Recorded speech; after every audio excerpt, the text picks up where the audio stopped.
तो hi guys, क्या हालचाल, कैसे हैं आप सभी लोग। सभी को नमस्कार और ढेर सारा प्यार। मैं आपका बड़ा भाई निखिल धा भाई हाजिर हूं आपके सामने लेकर के एक छोटा सा सेशन। और आज का जो टॉपिक है वो आप पढ़ ही सकते हैं, इलेक्ट्रोमैग्नेटिक वेव्स के बारे में हम पढ़ेंगे। और इसके जो सब टॉपिक्स हम देखने वाले हैं आज के सेशन में वो है displacement current, Maxwell equation, electromagnetic wave और इलेक्ट्रोमैग्नेटिक स्पेक्ट्रम। तो शुरुआत करते हैं सबसे पहले डिस्प्लेसमेंट करंट से। तो भैया डिस्प्लेसमेंट करंट की जब हम बात करते हैं तो सबसे पहली जो चीज हमको सुनाई देती है वो क्या मतलब जो हमारा ध्यान खींचती है वो है करंट। करंट से मतलब है भाई चार्ज फ्लो हो रहा होगा, ऐसा हमें लगता है, और उसी का जो रेट ऑफ फ्लो है उसे हम करंट कहते हैं। क्या असल में यहां पर भी कोई चार्ज का फ्लो हो रहा है और उसी के रेट ऑफ फ्लो को निकाला जा रहा है? तो ऐसा यहां पर कुछ नहीं है। डिस्प्लेसमेंट करंट की जब बात होती है तो वहां पर असल में कोई चार्ज का फ्लो नहीं है। मतलब जो कंडक्शन करंट हम पढ़ते हैं, जिस करंट से हम वाकिफ हैं, वो करंट से बिल्कुल ही अलग चीज है। हालांकि इसको करंट का नाम देना, वो क्यों नाम दिया गया वो भी हम देखेंगे। और उसी चीज को समझने के लिए हम एक एग्जाम्पल लेके चलते हैं। इस एग्जाम्पल में आपको क्या दिख रहा है कि एक वायर है, ठीक है, क्लोज सर्किट है ये। इसमें जो है एक कैपेसिटर हमने जोड़ा हुआ है। कैपेसिटर जो है, उस कैपेसिटर की हाल फिलहाल आप कह सकते हैं कि चार्जिंग हो रही है, ये पॉजिटिव प्लेट या नेगेटिव प्लेट। तो जितना करंट इधर से जा रहा है उतना ही करंट इधर से जाएगा। हालांकि कुछ बच्चों को यह सवाल उठता है कि सर जी कैपेसिटर जो है वो तो बीच में से सर्किट को ब्रेक कर रहा है, क्योंकि ये वाला हिस्सा इस वाले से जुड़ा हुआ नहीं है, तो करंट कैसे फ्लो कर रहा है? क्योंकि ओपन सर्किट में तो करंट फ्लो ही नहीं करता ना सर जी, तो यहां पे क्यों कर रहा है, थोड़ा सा ये समझा दो। हालांकि यहाँ इस चैप्टर में इस चीज का कोई लेना देना नहीं है, ये बात कैपेसिटर में ही आप लोगों को क्लियर हो जानी चाहिए, और मैं मानता हूं क्लियर होगी भी, लेकिन फिर भी एक बार को मैं समझा देता हूं, शायद कुछ बच्चे नए जुड़े हो उनके लिए। तो हमारा सवाल क्या था? सवाल ये था, मतलब आपका सवाल कुछ बच्चों के मन में उठ रहा होगा कि सर जी कैपेसिटर ने तो सर्किट ब्रेक कर रखा है, फिर क्यों करंट फ्लो कर रहा है? तो मैं उनसे एक सवाल पूछता हूं इलेक्ट्रोस्टैटिक्स का। बोले सर जी भूल गए। मैंने कहा यार इतना टफ नहीं, बहुत ही आसान है। बोले कि है ना, मैंने क्या कहा यहां पर, मैंने कहा कि यहां दो कंडक्टर से सेम शेप सेम साइज, इसके ऊपर चार्ज है Q, इसके ऊपर चार्ज है 0। यहां पर एक वायर से हमने इसको जोड़ा। ऑब्वियसली यहां पे चार्ज होने की वजह से इसका हाई पोटेंशियल है और इसका लो पोटेंशियल है। अब अगर मैं आपसे पूछूं कि स्विच को क्लोज करते ही क्या होगा, तो हर बच्चा एकदम खटाक से जवाब देगा कि सर जी का चार्ज जो है वो यहां से यहां फ्लो होता रहे होगा। और क्योंकि आइडेंटिकल शेप साइज के तो इस पे Q/2 आ जाएगा फाइनली, और इस पे भी Q/2 आ जाएगा। मतलब ये हाई पोटेंशियल पे था, ये वाला लो पोटेंशियल पे था, तो चार्ज यहां से इधर आने लगा, इससे इसका पोटेंशियल जो है वो कम होने लगा और इसका पोटेंशियल बढ़ने लगा। और जैसे ही दोनों के पोटेंशियल सेम हो गए वैसे ही चार्ज का फ्लो होना बंद हो गया। तुम बोलोगे इसका ओपन सर्किट क्लोज सर्किट से क्या लेना देना है? चार्ज फ्लो हुआ ना। बोले हाँ सर। अच्छा तुम पूछोगे सर टाइम कितना लगा चार्ज को फ्लो होने में? तो वो तो एकदम सेकंड्स में हो जाएगा, मतलब सेकंड से भी कम में। अगर रेजिस्टेंस नहीं है, तो रेजिस्टेंस है तो फिर टाइम लगेगा, जितनी ज्यादा रेजिस्टेंस उतना ही टाइम लगेगा, है ना। अच्छा जी, लेकिन चार्ज फ्लो हुआ, चार्ज फ्लो हुआ मतलब करंट फ्लो हुआ, तो फ्लो ऑफ चार्ज।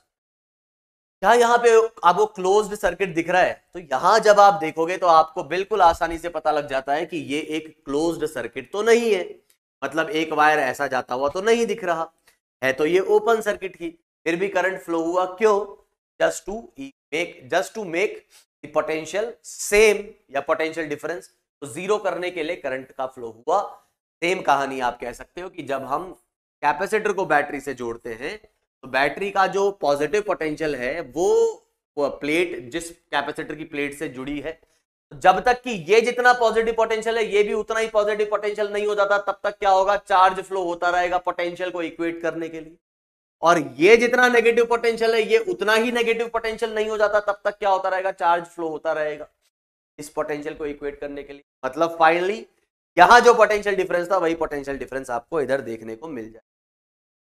आई बात समझ में? और इधर से हम कह सकते हैं कि हाँ भाई चार्ज का फ्लो होगा। ठीक है साहब।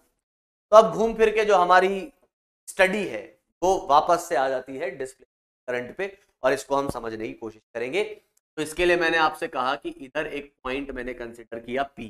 आपने बोला ठीक है सर, ये P पॉइंट मैंने कंसिडर। इस P पॉइंट से पास होता हुआ हमने एक loop.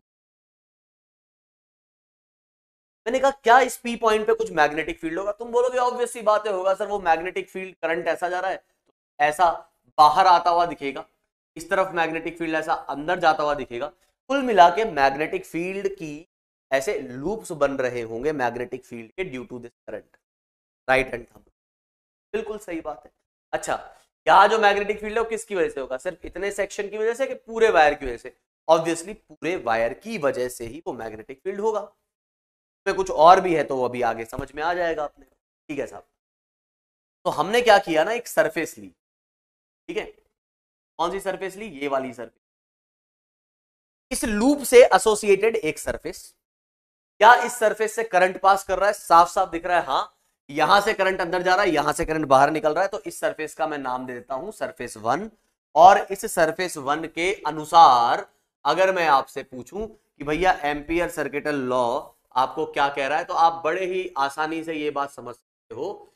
Integration of B dot D L is mu naught sigma I in, sigma I in है आपका आई, ये आ गई आपकी पहली इक्वेशन। उम्मीद करता हूं इतनी बात आपको समझ में आई होगी। अब ध्यान से सुनना वापस से एक और चीज, क्योंकि वो मैग्नेटिक फील्ड का लाइन इंटीग्रल नॉन जीरो आना ही चाहिए था और वो आ रहा है, और ये बात एकदम सही है। अब मैंने कहा इसी लूप से मैं एक ऐसी सरफेस अटैच्ड देखूं तो बोले सर ये समझ नहीं आया। मैंने कहा एक रिंग लो, बोले ठीक है सर ले ली। रिंग में ऐसा नीचे एक ऐसा पॉलिथिन लगा दो ऐसी। पहली वाली पॉलिथिन अपनी कैसी थी? ऐसी S1 सरफेस, ये S2 सरफेस हो गई। मतलब इस थैले में कुछ भर सकते हो, ऐसा ये थैला, इसको ऐसा टेढ़ा करके रख दिया, है ना। तो अब बताओ ये जो सेकंड सरफेस है, क्या इस सेकंड सरफेस से आपको करंट पास करते हुए दिख रहा है क्या? इस लूप से, इस वाले लूप से, इस सर्कुलर लूप से एसोसिएटेड मैंने ये सेकंड सरफेस ली, ग्रीन वाली। तो यहां अगर मैं आपसे पूछता हूं बी डॉट डी एल, तो आप बोलोगे mu naught and current passing through it is 0। इस ग्रीन वाली सरफेस से तो कोई करंट पास ही नहीं हो रहा। अब सिंपल सी बात है यार, यहां पे जो है कुछ ना कुछ तो घपला हो गया है, कुछ ना कुछ तो घपला हो गया, क्योंकि ये 0 नहीं आना चाहिए था। इस 0 की जगह कौन आना चाहिए था? इस 0 की जगह आना चाहिए था ये आई। लेकिन इस सरफेस से कोई करंट पास नहीं कर रहा। लेकिन ध्यान से सुनना, इस सरफेस से क्या कोई करंट पास करता दिख रहा? नहीं। तुम बोलोगे सर जा तो रहा है करंट। अरे भाई यहां कोई करंट नहीं है, कैपेसिटर में खाली जगह पड़ी है।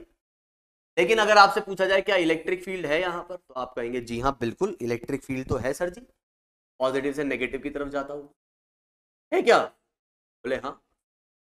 अच्छा, तो इस सरफेस से कितना फ्लक्स पास कर रहा है? करंट को भूल जाओ, अभी कितना फ्लक्स पास कर रहा है। तो आप बोलोगे अगर सर इसका कैपेसिटर का प्लेट एरिया अगर ए है, जितना फ्लक्स इस प्लेट से निकल रहा है, जितना फ्लक्स इस प्लेट पे गिर रहा है, उतना ही फ्लक्स इस ग्रीन सरफेस से पास कर रहा होगा। मैंने कहा सीधे सीधे बोलो ना। बोले सर सीधा सीधी बात यह है कि इलेक्ट्रिक फील्ड इनटू एरिया, इतना फ्लक्स जो है वो इस ग्रीन सरफेस से या सेकेंड सरफेस से पास कर रहा है।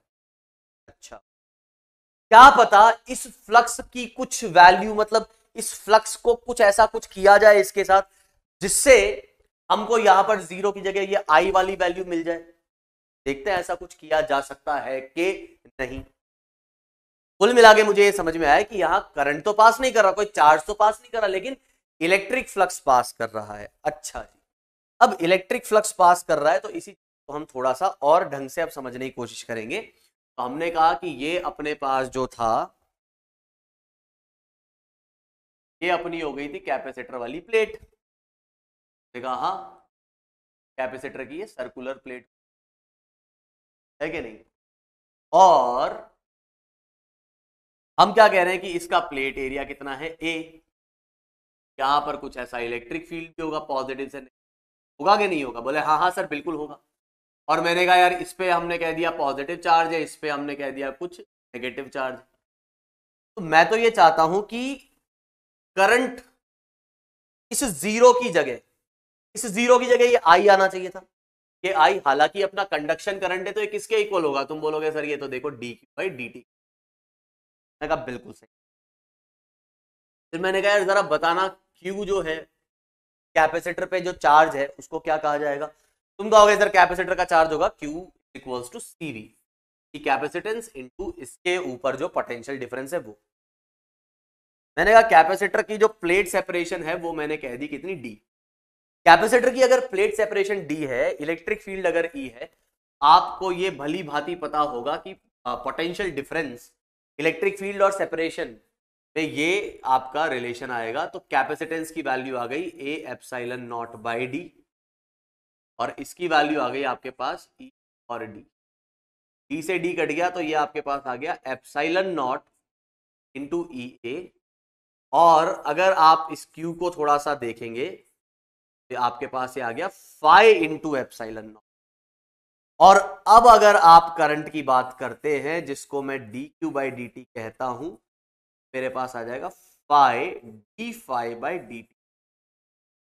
तो अब हम यहां से कह सकते हैं एक बात क्या है कि वो जो सेकंड सरफेस थी, उस सेकंड सरफेस से करंट तो पास नहीं कर रहा है, कोई चार्ज का फ्लो नहीं हो रहा है, लेकिन इलेक्ट्रिक फ्लक्स पास कर रहा है।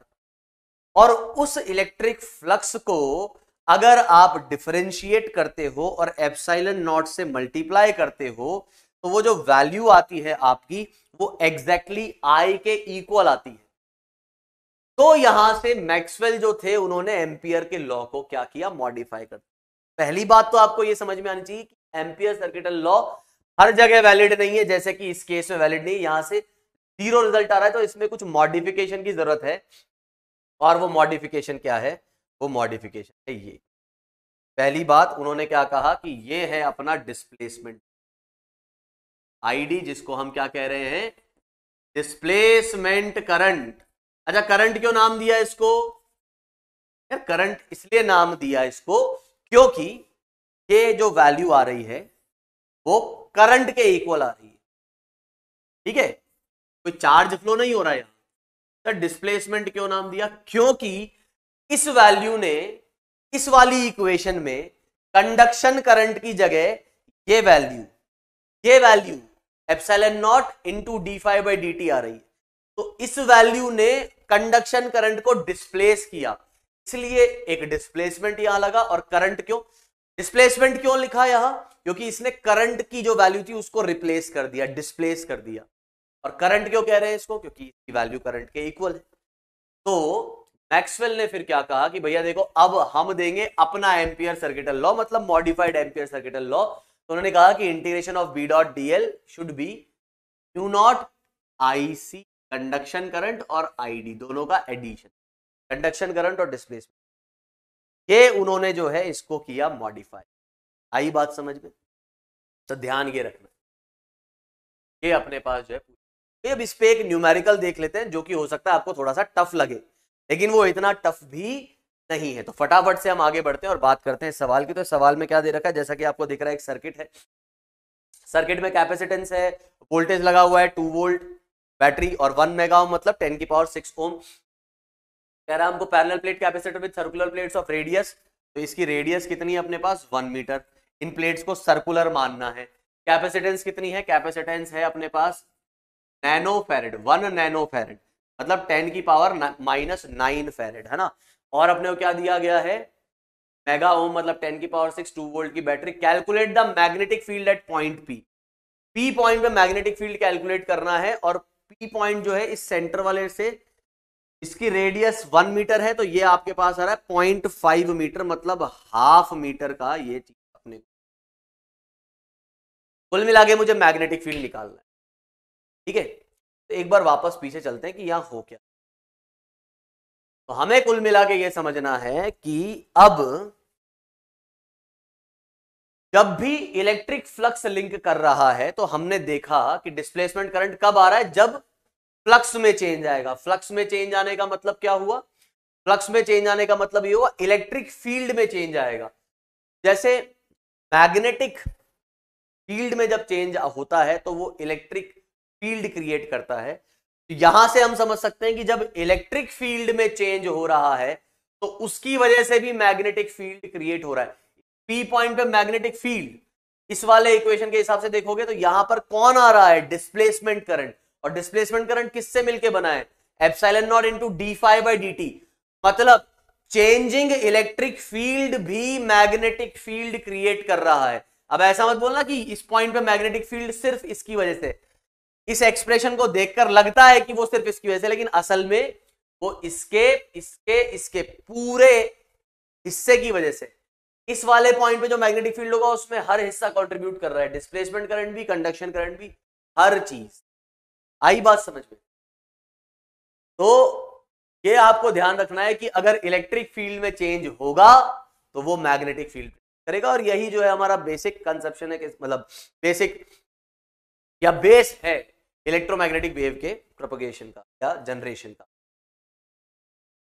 तो हमसे कह रहा है कि भैया यहाँ पे मैग्नेटिक फील्ड निकाल दो। वो मैग्नेटिक फील्ड क्यों होगा इस पॉइंट पे वो भी आपको समझना चाहिए, क्योंकि इलेक्ट्रिक फील्ड वेरी कर रहा है। अच्छा जी, हम क्या करेंगे इसको सॉल्व करने का भाई बहुत ही सिंपल सा जो है कंसेप्ट है। हमने क्या किया, हाँ, तो हमने ये जो प्लेट थी कैपेसिटर की को कंसिडर किया, और यहां जो है एक ले लिया जो उस P पॉइंट से पास कर रहा है। अब आप अच्छे से समझ पा रहे होंगे कि इलेक्ट्रिक फ्लक्स कुछ ऐसा लिंक कर रहा है। यहां पर ये पॉजिटिव प्लेट है, ये नेगेटिव प्लेट है, तो इलेक्ट्रिक फ्लक्स मैं लगाऊंगा एम्पियर का circuital law, integration of line integral of B dot D L over this loop, this is what R, जिसकी वैल्यू हमको दे रखी है 0.5 metre, should be equals to mu naught into IC plus ID। अब आपने को अच्छे से समझ में आ रहा है कि इस वाले लूप से कोई कंडक्शन करंट पास नहीं कर रहा है, it there is only electric flux associated with it, मतलब सिर्फ और सिर्फ जो है डिस्प्लेसमेंट करंट है जो अपना आ जाएगा epsilon naught into pi by D T, जिसकी जगह मैं इलेक्ट्रिक फील्ड इनटू एरिया लिख देता हूं। एरिया आपको समझना होगा, वो आ जाएगा अपना पाई स्मॉल आर स्क्वायर, ये वाला ये स्मॉल आर, और इसको मैं बोल देता हूं कैपिटल, है ना। यहां पर ये मामला आता हुआ अपने को दिख रहा है, जो बाहर निकल सकता है वो हम बाहर निकाल लेंगे, जो कि आएगा mu naught epsilon naught pi R square. Electric field जो है इन टर्म्स ऑफ चार्ज आप लिख सकते हो, तो चार्ज ऑन दिस प्लेट अगर उसको मैं क्यू बोलता हूं, ये तो हो गया अपने पास Q बाय एप्सिलॉन नॉट। यहां से हमको साफ साफ पता लग रहा है कि mu naught epsilon naught by epsilon naught pi R square, और ये क्या आ गया बाय डी टी। और B जो है B डॉट डी एल, तो आपको समझना होगा B डॉट डी एल की वैल्यू अगर मैं लूंगा तो B जिस डायरेक्शन में आ रहा है उसी डायरेक्शन में हम मूव कर रहे हैं, तो B dot D L, B और डी एल के बीच का एंगल कितना है 0। जिसको नहीं समझ में आ रहा है वो खुद समझो। लूप ऐसा है तो मैं जा भी ऐसा रहा हूं और मैग्नेटिक फील्ड भी ऐसा ही है, तो हर जगह पर बी और डीएल के बीच का एंगल कितना है, बी इस डायरेक्शन में, डीएल इस डायरेक्शन में, 0। ये बी डॉट डीएल आ जाएगा, and due to symmetry B जो है वो बाहर आ जाएगा, अंदर बचेगा इंटीग्रेशन ऑफ डीएल, और वो आ जाएगा आपका 2 पाई स्मॉल आर, एक आर से एक आर कटा, पाई से पाई कटा।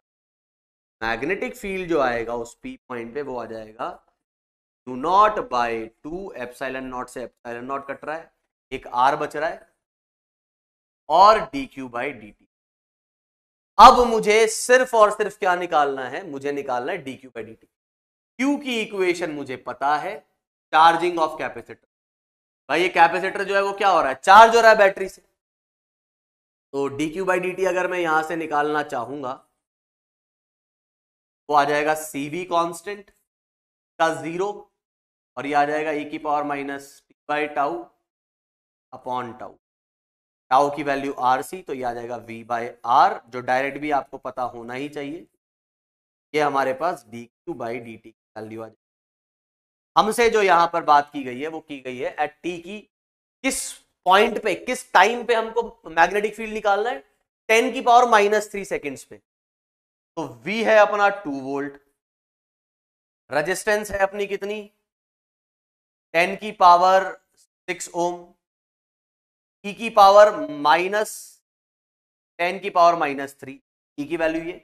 टाउ निकाल लेते हैं भाई, टाउ कितना है, टाउ आएगा RC, आर कितना है 10⁻6, सी कितना है 10⁻⁹, ये कितना हो जाएगा 10⁻3, टाउ भी अपने पास 10⁻3 कट जाएगा। और हम जानते हैं कि e⁻⁻1 जो है वो आता है 0.37, ये आ गया 0.37 into 2/10⁻6। This is the value of dq by dt. Now we will place this value here और बस बाकी काम खत्म।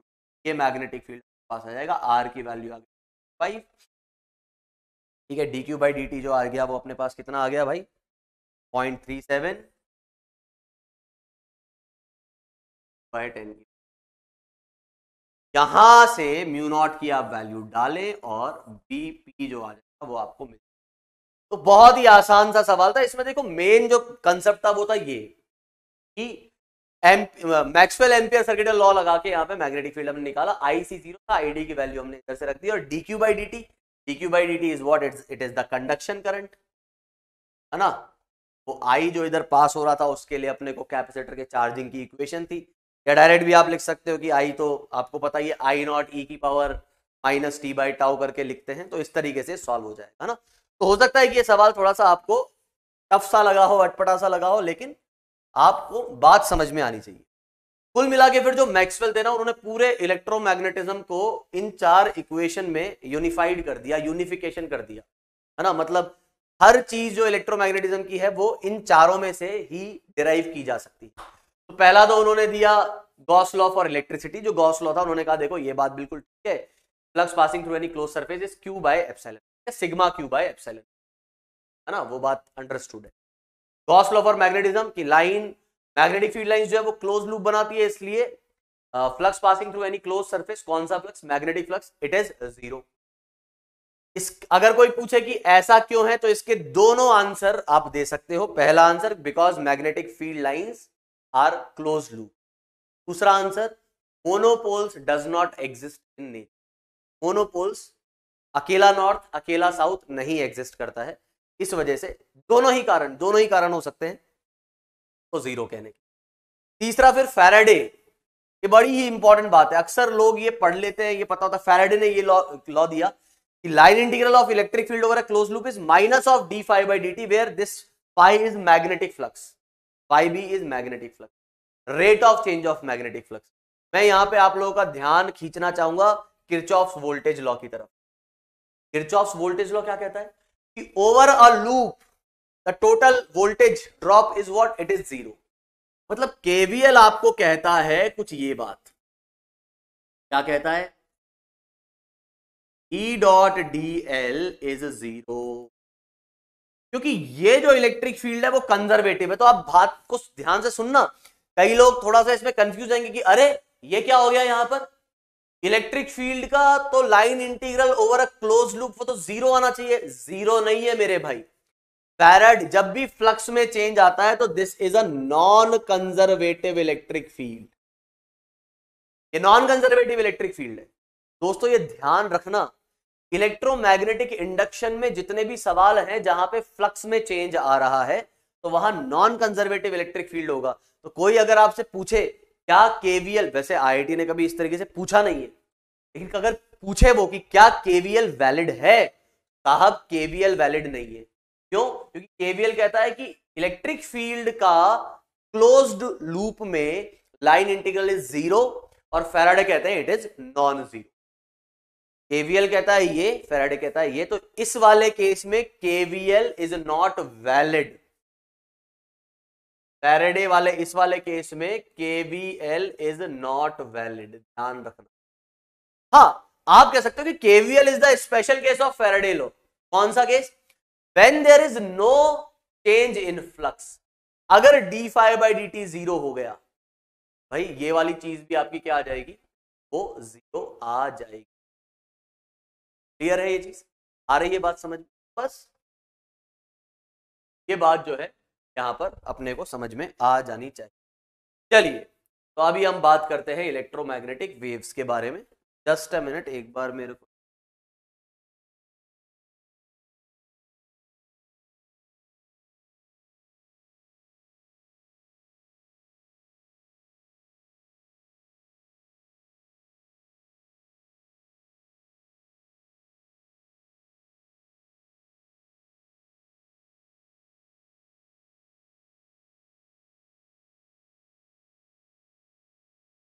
तो अभी हम बात करें इलेक्ट्रोमैग्नेटिक वेव की, तो सबसे पहले इसके पढ़ लेते हैं सोर्स के बारे में, ठीक है। तो सोर्स क्या है इलेक्ट्रोमैग्नेटिक वेव का? भाई मैक्सवेल की थ्योरी ये कहती है कि जब भी आप एक एक्सेलरेटेड चार्ज लेके आओगे, वो एक इलेक्ट्रोमैग्नेटिक वेव रेडिएट करेगा, ठीक है। अब प्रूफ जो है ना वो अपने सिलेबस में नहीं है, ठीक, लेकिन हमने एक चीज अभी पढ़ी है डिस्प्लेसमेंट करंट में, क्या कि अगर इलेक्ट्रिक फील्ड वेरी करेगा तो मैग्नेटिक फील्ड प्रोड्यूस हो। तो अगर एक चार्ज अगर एक्सेलरेट कर रहा है तो ऑब्वियस सी बात है इलेक्ट्रिक फील्ड वहां पे वेरी कर रहा होगा। मान लो एक चार्ज एसएचएम कर रहा है, तो इलेक्ट्रिक फील्ड की वैल्यू जो होगी वो भी फ्लक्चुएट करेगी, वेरी करेगी किसी पॉइंट पे। अब किसी पॉइंट पे अगर इलेक्ट्रिक फील्ड वेरी कर रहा है तो वहां पर क्या प्रोड्यूस हो जाएगा? Magnetic field. तो इलेक्ट्रिक फील्ड अगर वेरी होगा तो मैग्नेटिक फील्ड को प्रोड्यूस करेगा, और कैसा मैग्नेटिक फील्ड होगा? वो भी वेरिएबल मैग्नेटिक फील्ड होगा। फिर वो वेरिएबल मैग्नेटिक फील्ड क्या करेगा? वो variable magnetic field electric field को प्रोड्यूस करेगा, फिर इलेक्ट्रिक फील्ड फिर वेरिएबल मैग्नेटिक फील्ड को प्रोड्यूस करेगा, फिर वो मैग्नेटिक फील्ड इलेक्ट्रिक फील्ड को प्रोड्यूस करेगा। इस तरीके से ये एक दूसरे को प्रोड्यूस करते रहेंगे और वो एनर्जी जो है वो आगे प्रोपगेट होती रहेगी। तो ये कहानी है प्रोडक्शन या सोर्स ऑफ इलेक्ट्रोमैग्नेटिक वेव। यहां पर आप क्या बोल रहे हो कि एक चार्ज लो जो कि किसी फ्रीक्वेंसी से ऑसिलेट कर रहा है या एसएचएम, तो ये क्या करेगा? ये oscillating charge produces N oscillating electric field, या आप कह सकते हो variable electric field at all points in the space which produces N oscillating magnetic field. तो वेरिएबल इलेक्ट्रिक फील्ड क्या प्रोड्यूस करेगा? Variable magnetic field which in turn is a source of oscillating electric field। फिर वो variable magnetic field एक electric field produce कर देगा, और फिर वो इलेक्ट्रिक फील्ड एक मैग्नेटिक फील्ड प्रोड्यूस कर देगा, and so on. The oscillating electric and magnetic field thus regenerate each other. एक दूसरे को वो रीजनरेट करते जाएंगे और इसी तरीके से ये इलेक्ट्रिक और मैग्नेटिक एनर्जी आगे प्रोपगेट होती जाएगी। तो एक इलेक्ट्रोमैग्नेटिक वेव की जब आप बात करते हो तो उसमें इलेक्ट्रिक फील्ड भी है, मैग्नेटिक फील्ड भी है, और दोनों ही क्या कर रहे हैं? वेरी कर रहे हैं। और एनर्जी की जब बात हो रही है तो जी हाँ, उसमें इलेक्ट्रिकल एनर्जी और मैग्नेटिक एनर्जी दोनों ही टाइप की एनर्जीज भी हैं। अब यहां पे पूछ रहा था frequency of electromagnetic wave naturally equals to the frequency of oscillation of charge. तो ये बात ध्यान रखनी है कि वो चार्ज जिस फ्रीक्वेंसी से ऑसिलेट कर रहा है उसी फ्रीक्वेंसी की इलेक्ट्रोमैग्नेटिक वेव जो है वहां पे जनरेट हो रही है। Energy associated with the propagating waves, तो वो वेव की जो एनर्जी आ रही है वो कहां से आ रही है? तो चार्ज को ऑसिलेट करवाने के लिए कोई सोर्स तो होगा, तो वो सोर्स की जो एनर्जी खर्च हो रही है वही एनर्जी कन्वर्ट हो रही है इलेक्ट्रोमैग्नेटिक वेव में, या आप कह सकते हो इलेक्ट्रिकल और मैग्नेटिक एनर्जी में। तो the energy associated with the propagating wave comes at the expense of the energy of source, ठीक है, of the accelerated source of the accelerated charge। Accelerated charge का जो सोर्स है जो उसको एक्सेलरेट करवा रहा है उसकी एनर्जी से ही हमें इलेक्ट्रोमैग्नेटिक वेव की एनर्जी मिल रही है। अब एक इलेक्ट्रोमैग्नेटिक वेव दिखने में कैसी दिखती है इसकी हम बात कर लेते हैं, ठीक है। इलेक्ट्रोमैग्नेटिक वेव कैसी दिखती है इसकी हम बात कर लेते हैं। तो इलेक्ट्रोमैग्नेटिक वेव ऐसी दिखती है, इसमें एक इलेक्ट्रिक कंपोनेंट है, इलेक्ट्रिक फील्ड है, मैग्नेटिक फील्ड है, दोनों एक दूसरे के म्यूचुअली परपेंडिकुलर है। मतलब यहां पर अगर आप देखोगे तो इलेक्ट्रिक फील्ड वेक्टर कुछ ऐसा है। अब ये इससे क्या मतलब है इसको मैं थोड़ा सा समझा देता हूं।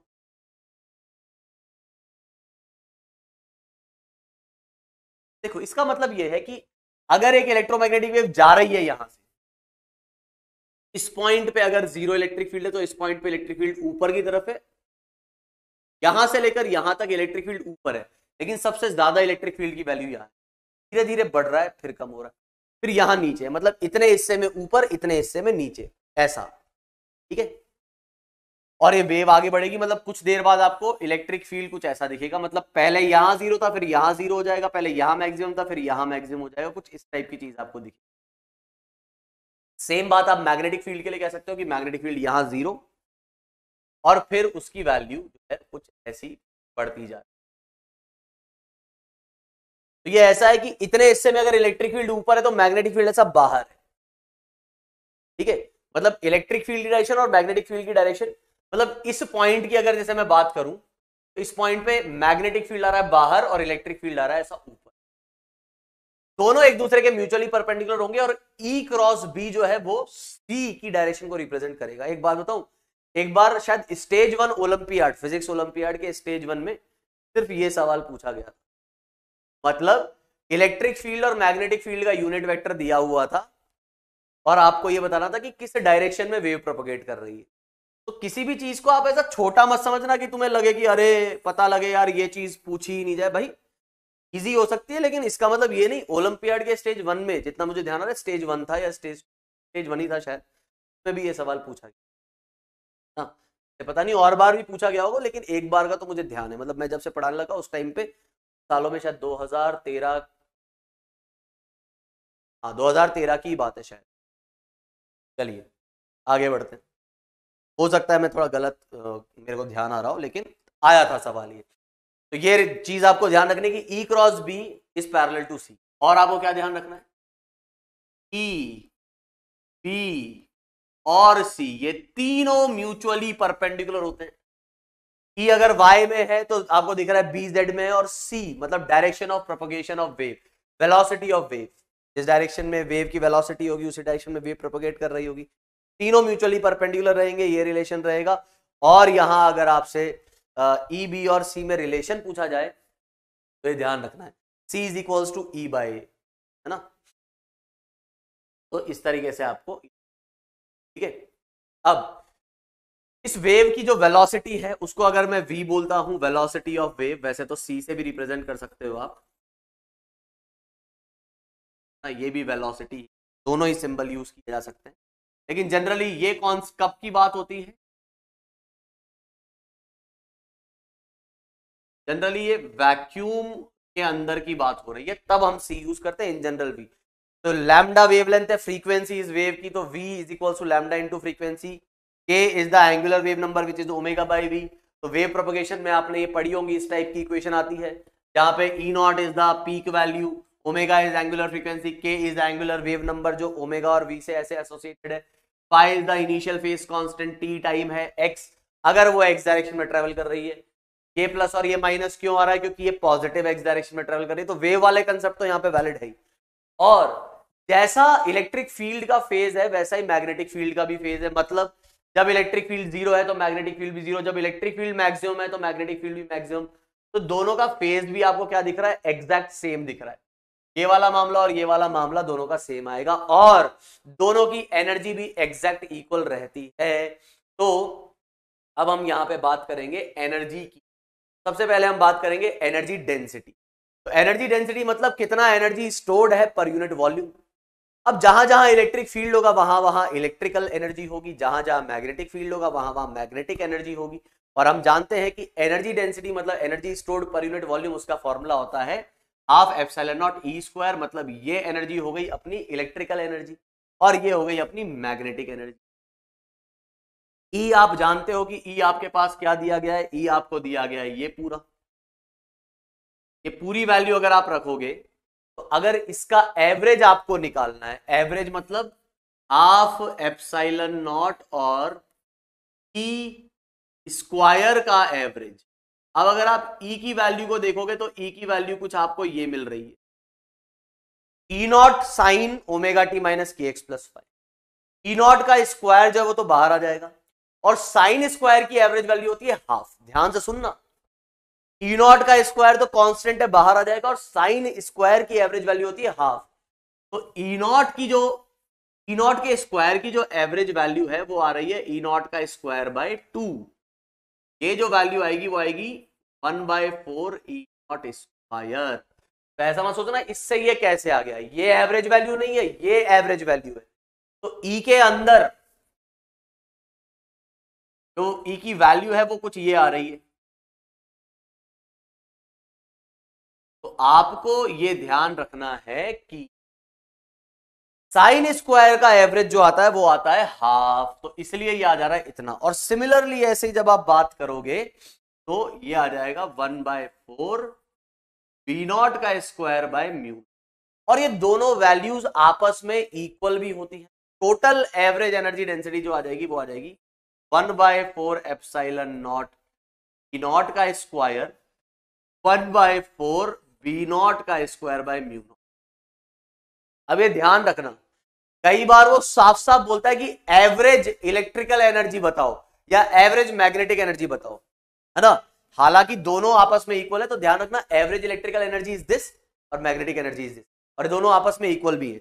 अगर ये दोनों आपस में इक्वल है मतलब इसकी जगह इन दोनों का एडिशन में बोल सकता हूं 2 टाइम्स ऑफ दिस या 2 टाइम्स ऑफ दिस।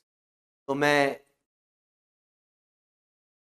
ये भी कह सकता हूं या फिर ये भी कह सकता हूं, एक बात है, दोनों को ऐड करने पर या तो ये आ जाएगा या ये आ जाएगा, एक ही बात है ना, ऐसे कंफ्यूज।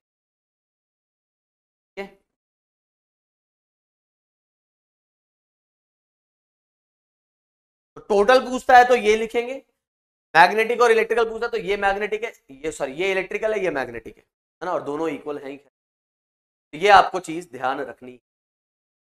अब आगे बढ़ते हैं। अब देखो, अब हम क्या कह रहे हैं, एक और चीज, अब डेरिवेशंस तो यहां देखनी नहीं है, बाकी बस ध्यान रखना रिजल्ट।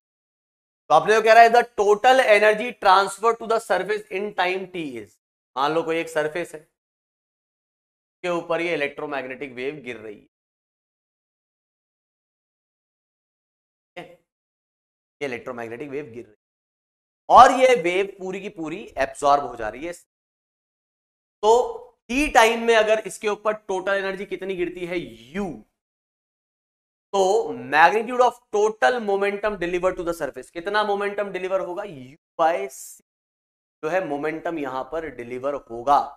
ये फॉर्मूला आप सीधे सीधे अभी के लिए याद रख ले, बाकी इसको डिराइव भी कर सकते हैं, कोई बहुत बड़ी बात है इसमें है नहीं। अच्छा, यू को किस तरीके से डिफाइन किया जाएगा, अगर इंटेंसिटी हमें आई दे रखी है, इंटेंसिटी का मतलब energy per unit area per unit volume, ये एरिया अगर मुझे ए दे रखा है तो आई ए इंटू टी, ये मेरे पास क्या हो जाएगा, ये हो जाएगा total U value I A into T by C, ऐसा करके आप मोमेंटम यहां से निकाल, है ना, इतना मोमेंटम इसको यहां पर ट्रांसफर होगा, ये आप यहां से बोल सकते हैं। तो एक सवाल इस पे भी हम कर लेते हैं।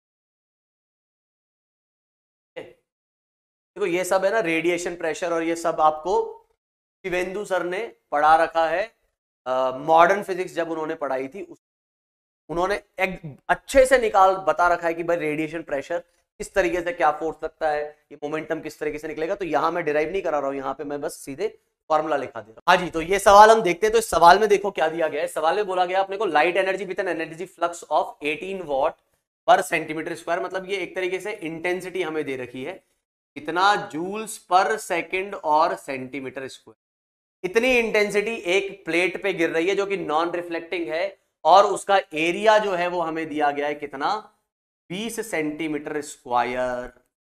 तो सेंटीमीटर में मैं इसको कन्वर्ट नहीं करूंगा क्योंकि ये पर सेंटीमीटर स्क्वायर में ही हमें गिवन है। कितनी एनर्जी टोटल इस पे गिर चुकी होगी, अगर आप यू निकालोगे तो वो आ जाएगा अपने पास आई A into T, T time में इतनी एनर्जी इस पे गिर चुकी होगी। कैसा, तो कितना मोमेंटम ट्रांसफर हुआ होगा, इसको जो मोमेंटम ट्रांसफर हुआ होगा वो हुआ होगा यू बाय सी, अभी अभी हमने देखा, ये आ जाएगा कितना, आई ए टी बाय सी, और एवरेज फोर्स जो इस प्लेट को लगा होगा वो आ जाएगा total momentum transferred in time delta T, जो कि अपने को टी दिया गया है। तो ये आ गया I A T by C upon T, तो टी से टी कट जाएगा, तो वो 30 मिनट जो दे रखा है उसका कोई लेना देना नहीं है। कुल मिला के मुझे बस ये वैल्यू रखनी है, एक तो आ जाएगा 18 इंटू एरिया 20, कन्वर्ट करने की जरूरत नहीं क्योंकि ये सेंटीमीटर स्क्वायर में ही, और सी 3 इंटू 10⁻⁸। कुल मिला के ये आपके पास एवरेज जो है फोर्स आ जाएगा 12 इंटू 10⁻⁻7, है ना। तो ये जो है अपने पास फाइनली इतना फोर्स इस प्लेट पे लगता हुआ महसूस। तो ये जो है कुछ कहानी है, चीजें हैं जो आपको ध्यान रखनी है इलेक्ट्रोमैग्नेटिक वेव के लिए। तो भाई आप ध्यान रखो, चाहे ये रिलेशन हो, ये वेलोसिटी, ये रिलेशन, इन सब चीजों में ये सब आपको ध्यान रखना है, साथ ही साथ एनर्जी डेंसिटी से रिलेटेड बातें। ठीक है, तो अभी हम आ रहे हैं इलेक्ट्रोमैग्नेटिक स्पेक्ट्रम पे। इलेक्ट्रोमैग्नेटिक स्पेक्ट्रम मतलब इसमें अलग अलग टाइप की इलेक्ट्रोमैग्नेटिक वेव्स की हम बात करेंगे, जिसमें सबसे पहला जो है वो है अपना क्या, रेडियो वेव्स। तो हम यहाँ पे अलग अलग टाइप की बात कर रहे हैं और इसमें हम क्या करते हैं, एनर्जी बढ़ाते जा रहे हैं। मतलब रेडियो वेव्स की वेवलेंथ सबसे ज्यादा है, फ्रीक्वेंसी सबसे कम है। ठीक है, तो ये बिल्कुल रटने वाली बातें आपको ध्यान रखना है। यहां पर जैसे क्या क्या दिया हुआ है कि रेडियो वेव्स कैसे प्रोड्यूस की जा रही हैं, accelerated motion of charge in conducting wires, they are used in radio and television communication, इसलिए इनको रेडियो वेव्स कहा जाता है। They are generally in the frequency range of 500 kilohertz से 1000 मेगाहर्ट्ज। ठीक है, तो उसमें भी अगर इनको तोड़ दिया जाए तो 530 किलोहर्ट्ज से 1710 किलोहर्ट्ज तक एम्पलीट्यूड मॉड्यूलेशन में इनका यूज किया जाता है। जैसे आजकल एफ रेडियो जो हम सुनते हैं वो एफएम सुनते हैं, फ्रीक्वेंसी मॉड्यूलेशन। अगर आप थोड़ा पुराने जमाने में जाओगे, आज से 20-25 साल पहले या 15-20 साल पहले, तब एएम चलता था। 15 तो नहीं, 20-25 साल बोल सकते हो, तो तब एएम चलता था, है ना, एम्पलीट्यूड मॉड्यूलेशन। तो उसमें जो फ्रीक्वेंसी की रेंज रहती थी उन वेव्स की, वो ये रहती थी। Higher frequencies up to 54 megahertz are used for short wave bands, है ना। अब ये याद रखना है तो रखो, नहीं रखना है मत रखो। टीवी वेव्स की जो रेंज रहती है वो रहती है ये। एफएम जो रेडियो की मैं बात कर रहा हूं, वहां पे जो फ्रीक्वेंसी की रेंज रहती है वो रहती है ये। ऐसे ही cellular phones also uses radio waves to transmit voice communication in the ultra high frequency band, जिसको UHF भी कहा जाता है। ठीक है, तो कुल मिला के टेलीविजन, रेडियो और सेल फोन्स, इसके कम्युनिकेशन में इनका बेसिकली यूज हो रहा है। और प्रोडक्शन इसका कैसे, इनमें आपको यही ध्यान रखना है कि इसका प्रोडक्शन, डिटेक्शन और इनका यूज, ये 3 चीजें आपको ध्यान रखनी है। मेंस में इससे सवाल पूछ सकते हैं। अगला नंबर आता है माइक्रोवेव्स का। तो माइक्रोवेव्स आपको ध्यान इससे ही रखना है कि जो हम घर में माइक्रोवेव यूज करते हैं उसमें यही रे रेस्पॉन्सिबल होती है खाने को गर्म करने के लिए। ठीक है, इसलिए उसको माइक्रोवेव कहते हैं। तो एक यूज तो ऐसे ही याद रह जाएगा। अब रेडियो से हायर फ्रीक्वेंसी के मतलब हायर एनर्जी वाली वेव है, वेवलेंथ कम होगी क्योंकि velocity is lambda into frequency. तो जितनी ज्यादा फ्रीक्वेंसी उतनी ही कम वेवलेंथ। तो माइक्रोवेव ये शॉर्ट वेवलेंथ रेडियो वेव्स आप कह सकते हो, क्योंकि रेडियो वेव्स की वेवलेंथ को छोटा कर दोगे तो माइक्रोवेव्स हो जाएंगे। विथ फ्रीक्वेंसी इन गीगाहर्ट्ज, बढ़ गई फ्रीक्वेंसी। ठीक है, and are produced by special vacuum tubes, klystron और मैग्नेट्रॉन या गन डायोड।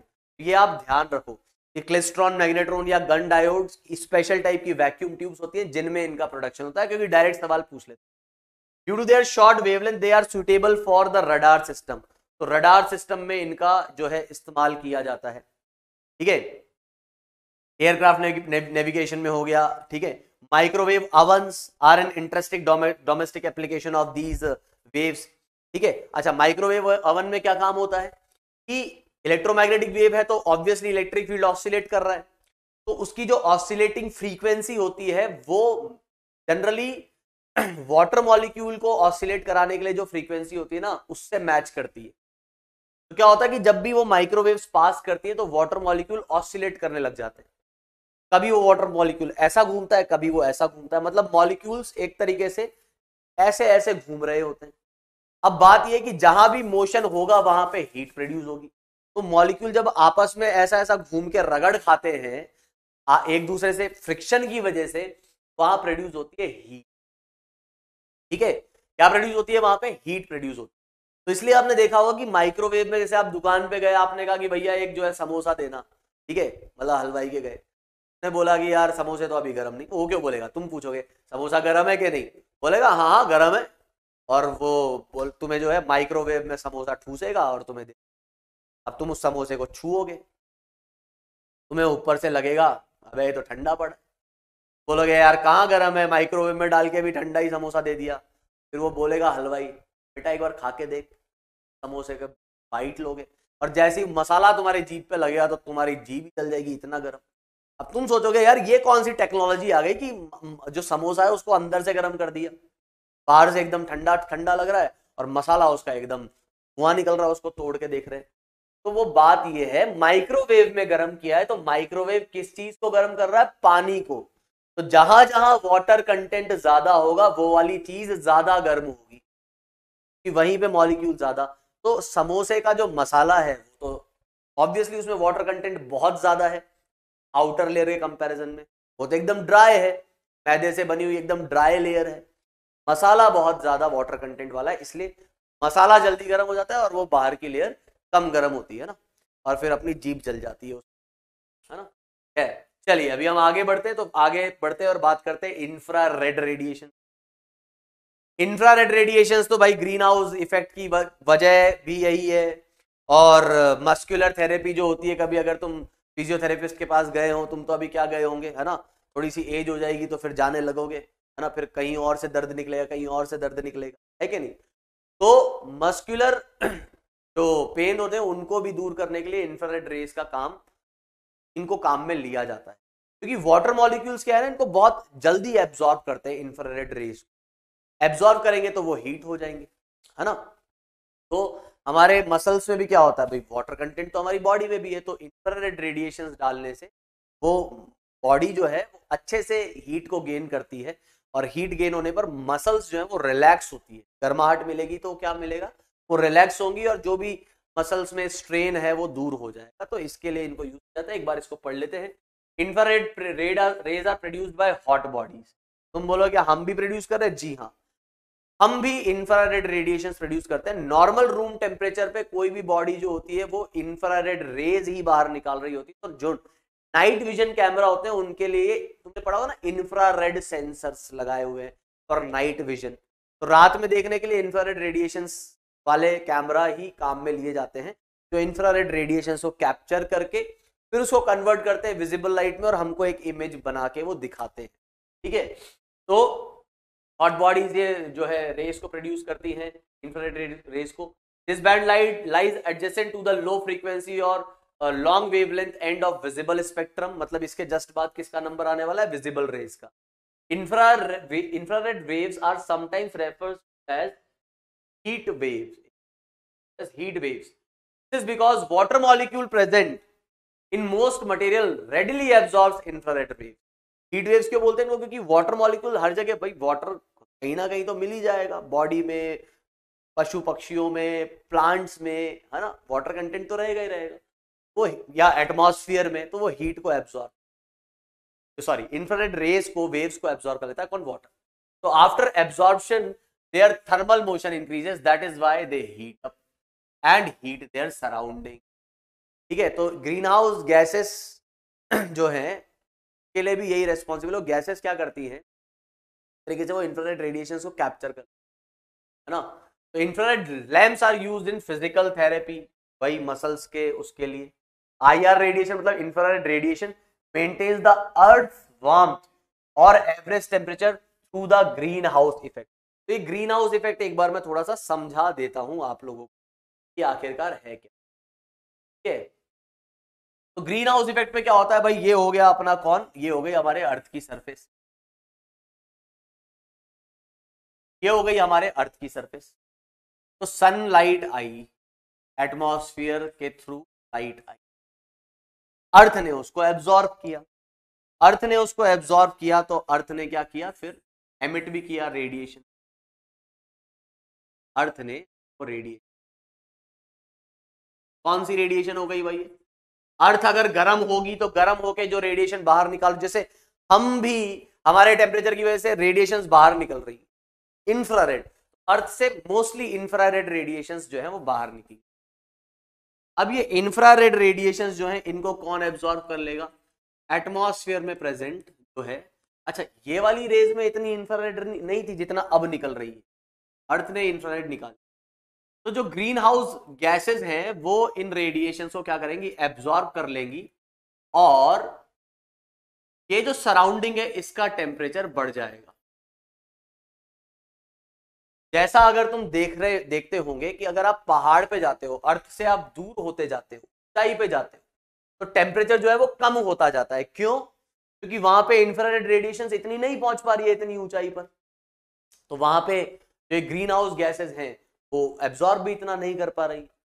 इस वजह से टेम्परेचर अर्थ का मेंटेन या ज्यादा इन ग्रीन हाउस गैसेस की वजह से। अब अगर ये ग्रीन हाउस गैसेस बहुत ज्यादा हो जाएंगी एनवायरनमेंट में, तो उतना ही ज्यादा क्या होगा, ये इंफ्रारेड रेडिएशन को एब्जॉर्ब करेगी और टेम्परेचर बहुत ज्यादा हो जाएगा। तो बहुत ज्यादा भी नहीं होना चाहिए टेम्परेचर, भाई इतना हो कि यार थोड़ा सा आनंद आता रहे। ऐसा नहीं कि भाई साहब जैसे अभी हम राजस्थान में, भाई दिन में निकल जाओ तो ऐसा लगता है कि आप किसी चूल्हे के आगे बैठे हो, इतनी आग लगती है भाई साहब। मतलब अगर आप सैंडल वैंडल पहन के निकल गए बाइक चलाने, तो आपके पैरों पे ऐसा महसूस होगा कि आग का कोई, मतलब आग की हवा फेंक रहा है आपके ऊपर, तो चूल्हे के अंदर आपने पैर डाल दिया, इतना गर्म लगता है, इतना गर्मी पड़ है। अभी हम आते हैं अगले वाली पॉइंट पर। तो average temperature of the greenhouse effect, तो incoming visible light is absorb by, तो मैंने समझा ही दिया कि क्या हो रहा है, कार्बन डाइऑक्साइड वाटर वेपर ये काम कर रहे हैं। इंफ्रारेड डिटेक्टर्स, मतलब ये ग्रीन हाउस गैसेस वाली कहानी दे रखी, तो infrared detectors are used in earth satellite both for military purposes and to observe the growth of the crops. ठीक है, अब वही बात है यार, देखो सिंपल सी बात है कि थर्मल रेडिएशंस मतलब इंफ्रारेड रेडिएशंस को कैप्चर करने वाले डिटेक्टर्स जो होंगे, तो मिलिट्री पर्पसेस के लिए मान लो कहीं बॉर्डर पे घुसपैठ हो रही है तो वहां पर क्या होता है, वो थर्मल सेंसर्स लगे होते हैं, इंफ्रारेड डिटेक्टर्स लगे होते हैं, जिससे कि पहचान हो पाए कि हाँ भाई उधर वो आदमी, उधर से देखो कुछ मूव होता हुआ दिख रहा है ना। फसलों की ग्रोथ को भी इनसे नापा जा सकता है, क्योंकि पेड़ों से भी क्या होगा भाई, वहां पे भी इंफ्रारेड रेडिएशन, सैटेलाइट्स के थ्रू इन दोनों चीजों का भी जो है ध्यान रखा जा सकता है।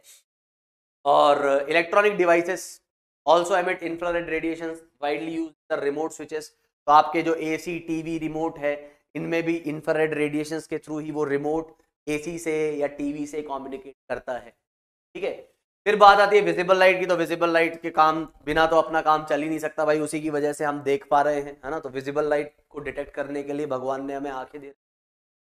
इसका जो वेवलेंथ रेंज रहता है वो रहता है 700 से 400 नैनोमीटर के बीच में, और कोई भी सनलाइट जो आ रही है तो ये विजिबल लाइट जिस चीज पे गिरती है वो चीज हमको दिखने लग जाती है, हम लाइट को नहीं देख पाते, तो जिस पे गिर रही है वो चीज अपने को दिखने लग जाती है ना, क्योंकि लाइट उस पे गिर के हमारी आंखों में जा रही है, तब जाके वो चीज हमें विजिबल हो रही है। तो कहानी हो गई किसकी, विजिबल लाइट की। ठीक है, तो ये आप पढ़ सकते हैं, जो भी है सारी चीजें रटने वाली है, पढ़ने वाली है। फिर काम आ जाता है अल्ट्रावायलेट रेस का, तो अल्ट्रावायलेट रेस की वेवलेंथ रेंज है 400 नैनोमीटर से 0.6 नैनोमीटर। ठीक है, तो ये स्पेशल लैंप्स में प्रोड्यूस की जाती है अल्ट्रावायलेट रेस। सन जो है वो एक इंपॉर्टेंट सोर्स है अल्ट्रावायलेट रेस का, और ये हमारे स्किन के लिए हानिकारक होती है, कैंसर प्रोड्यूस कर सकती है ना, स्किन कैंसर हो सकता है। तो जो ओजोन लेयर है वो अल्ट्रावायलेट रेस से बचाती है, सब कहानी अपने को ध्यान रखनी है।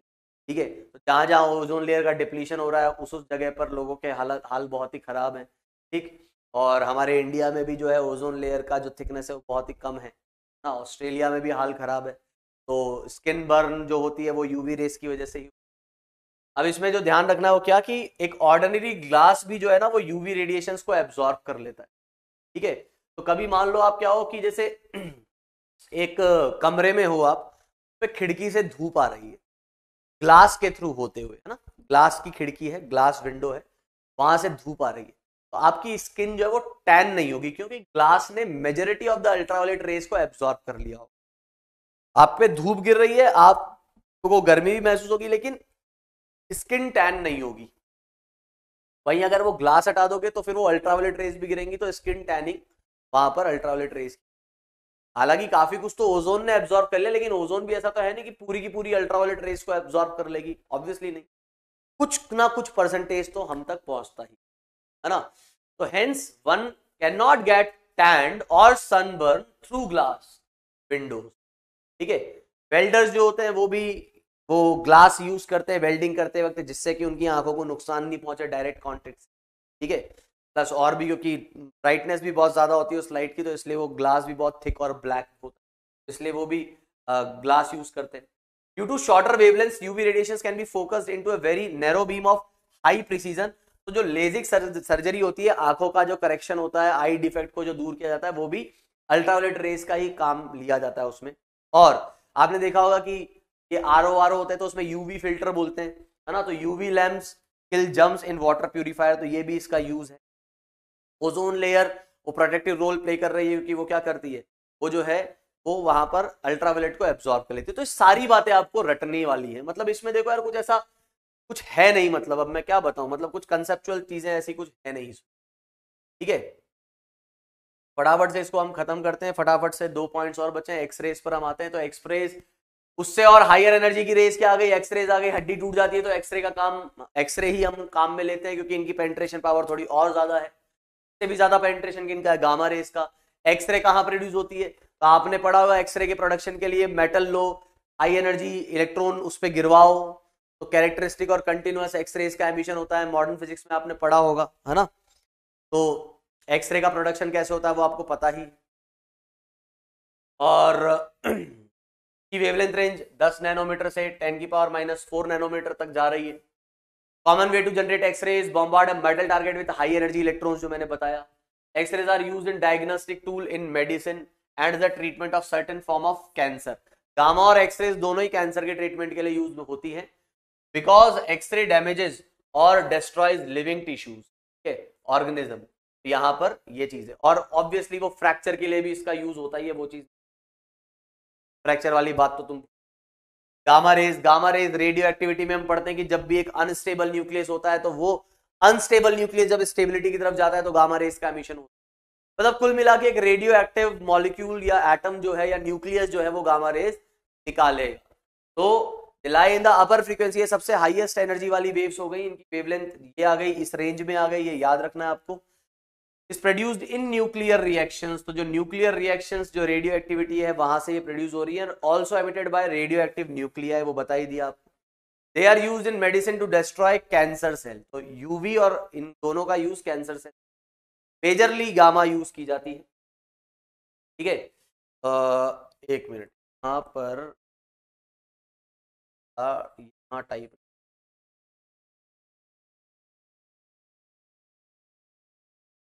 ये भाई आपको है ना ये याद रख लेनी।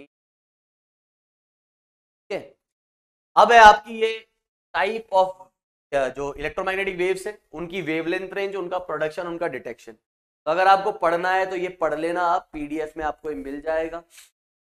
ठीक है, और ये रट लेना है कि कैसे उनको प्रोड्यूस किया जाता है, कैसे उनको डिटेक्ट किया जाता है, रटने वाला काम है। अब हम जो है यहाँ पर सीधे सीधे जो है न्यूमेरिकल्स देख रहे हैं और न्यूमेरिकल्स को हम फटाफट से यहाँ सॉल्व कर लेते हैं। अच्छा, तो हमारे पास पहला जो सवाल आ रहा है भाई, ये ट्रिपल ई 2003 में पूछा गया। तो वेलोसिटी ऑफ वेव होता है अपने पास under root of 1/√of mu naught epsilon naught. इसी मीडियम में जो वेलोसिटी रहेगी वो आ जाएगी अपने पास म्यू एम एप्सिलॉन। ठीक है, यहां से अपने को क्या पूछ रहा है, यहां से अपने को पूछ रहा है कि भैया इसकी वैल्यू क्या है। तो अपने को साफ साफ समझ में आ रहा है कि ये जो चीज आएगी वो आ जाएगी अपने पास सी स्क्वायर, मतलब मीटर स्क्वायर पर सेकेंड स्क्वायर। ये आ जाएगा अपने पास कितना, L2T-2। ठीक है, आपको आगे आंसर वाली स्लाइड से मिल जाएंगी। अच्छा, एक बच्चे ने कहा था कि सर आंसर टिक करके लाते, भैया वो तुम्हारे लिए टिक करके लाते हैं जिससे कि तुम लोग टाइम पे देख पाओ कि सच सही कौन सा था ना। कई बार, क्योंकि कई बार क्या होता है ना, प्रिंटिंग टाइपिंग एरर्स होती है, तो यार ऐसा ना हो कि कुछ गलत छप गया हो, तो इसलिए भाई सही से हम लिख पाते हैं ना जो भी था। खैर, which of the following radiations has the least wavelength, सबसे लीस्ट वेवलेंथ मतलब सबसे ज्यादा एनर्जी वाली, भैया गामा रेज ही है। तो इस सवाल को देखते हैं। इस सवाल में अपने को क्या दिया गया है, सवाल में अपने को दिया गया है कि a magnetic field in travelling electromagnetic wave has a peak value कितना, तो मैग्नेटिक है ना, हाँ, मैग्नेटिक फील्ड की पीक वैल्यू है 20 नैनो टेस्ला। पूरा peak value of electric field कितना, रद्दी सवाल है। ये आता है अपने पास CB0 के इक्वल, क्या आ जाएगा 3 × 10⁸ 8 × 20 × 9। ये हमारे पास आ जाएगा कितना, 6। ठीक है, चलिए तो बढ़ते हैं आगे, बात करते हैं इस सवाल की। तो क्या बोल रहा है, स्टेटमेंट ऑन स्टेट का सवाल है, जेईई मेन में पूछा गया है। तो यहाँ क्या बोला है कि out of radio waves and microwaves the radio waves undergoes more diffraction. Diffraction कब होता है, डिफ्रेक्शन होता है जब वो लाइट बेंड हो जाती है, किसी ऑब्स्टेकल से टकराती है, किसी होल से पास करती है तो। और डिफ्रेक्शन उतना ही अच्छा होता है जितना वेवलेंथ का जो ऑर्डर है वो उस ऑब्स्टेकल के साइज के ऑर्डर का ही हो, दोनों मैच करते हुए। ये ऑब्स्टेकल भी मीटर में है तो वेवलेंथ भी मीटर की हो, है ना। तो जितना ज्यादा उसके अप्रोच करेगा उसके साइज को, वो उसके क्लोज होगा, उतना ही अच्छा डिफ्रेक्शन आपको देखने को मिलेगा। अब जनरली जो ऑब्जेक्ट्स अपने को देखने को मिलते हैं वो मैक्रोस्कोपिक हैं, बड़े ऑब्जेक्ट्स हैं। तो जिस वेव की वेवलेंथ बड़ी होगी उसका डिफ्रेक्शन भी अच्छा होगा। तो यहां पर अपने को पता है साफ कि रेडियो वेव्स की वेवलेंथ माइक्रोवेव से बड़ी है, इसलिए रेडियो वेव्स का डिफ्रेक्शन अच्छा होना चाहिए। तो ये ट्रू है, वेवलेंथ बड़ी तो डिफ्रेक्शन अच्छा है। स्टेटमेंट 2 देख लेते हैं, radio waves have greater frequency, तो गलत। रेडियो वेव्स की वेवलेंथ बड़ी है तो फ्रीक्वेंसी कम होगी, तो ये हो जाएगा फॉल्स। क्या आ गया आपका first statement, 2 and second statement is false. अगला बोल रहा है during the propagation of electromagnetic wave in a medium electrical energy density is double of magnetic. भाई इलेक्ट्रिकल एनर्जी डेंसिटी और मैग्नेटिक एनर्जी डेंसिटी तो दोनों इक्वल होंगी, चाहे वैक्यूम में बात कर लो या किसी मीडियम में। तो 3 ऑप्शन इसका आ जाएगा 2014 में आ गया सवाल। अच्छा जी, तो यहां पर क्या पूछा गया है इसको भी देख लेते हैं। यहाँ पे ये इसके यूजेस की बात हो रही है, तो infrared to treat muscular strain, तो ये तो इसी से मैच कर जाएगा।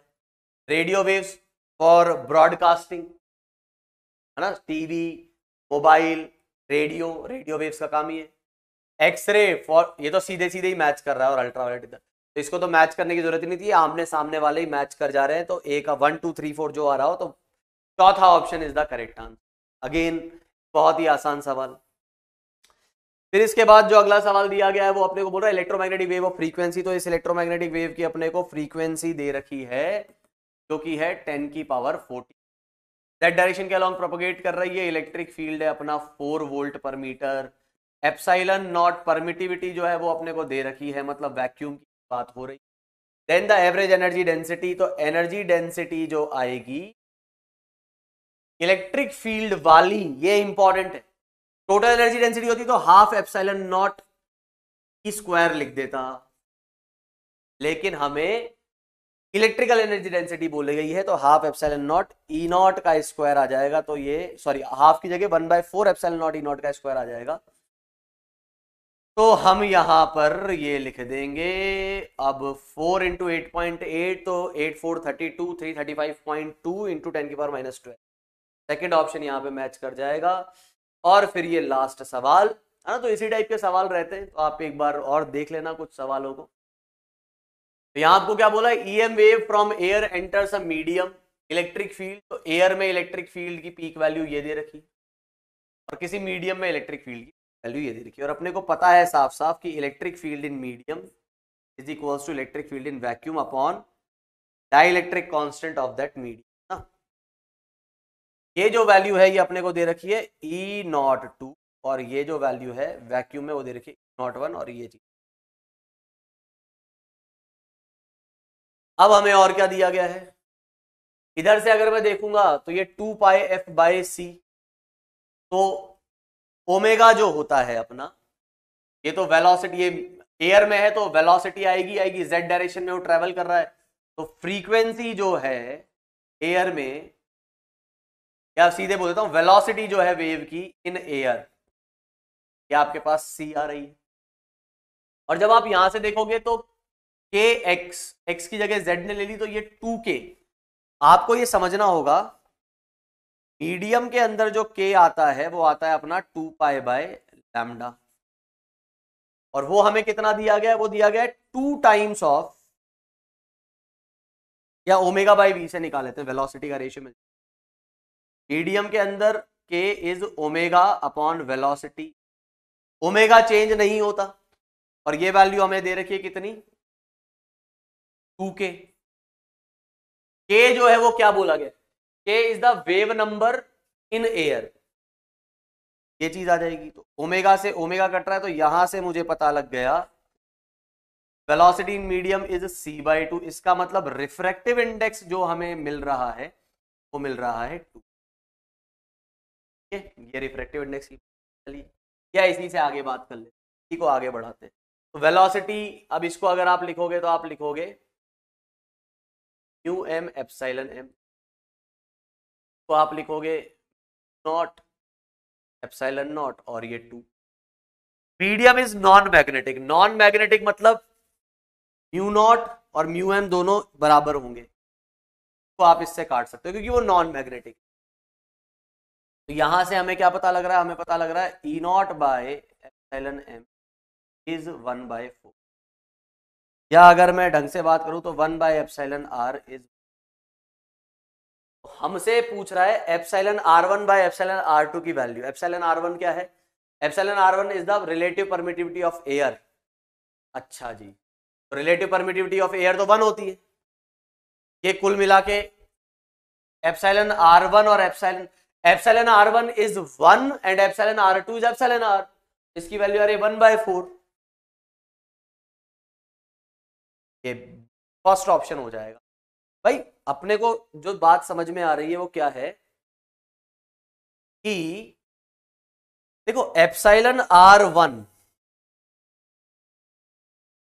ये होता है 1 और एप्सिलॉन r2 ये हमने एप्सिलॉन r निकाला ही हुआ है, इनका रेशियो है 1 अपॉन एप्सिलॉन r, वो मैंने निकाला 1/4, तो अपना जो है ए ऑप्शन हो जाए। तो कुल मिला के आपका ये आज का टॉपिक होता है खत्म। तो इसमें बहुत ही बेसिक से सवाल पूछे जाते हैं और बहुत ही बेसिक सी थियरी है। कुल मिला के displacement current, uses of electromagnetic waves, उनका प्रोडक्शन, डिटेक्शन और यूज, और थोड़े से कुछ फॉर्मूलेस, ये आपको ध्यान रखने, और ये चैप्टर जो है आपका हो जाता है समाप्त। आज के लिए बस इतना ही। That's it for today session, next class, तब तक के लिए बाय।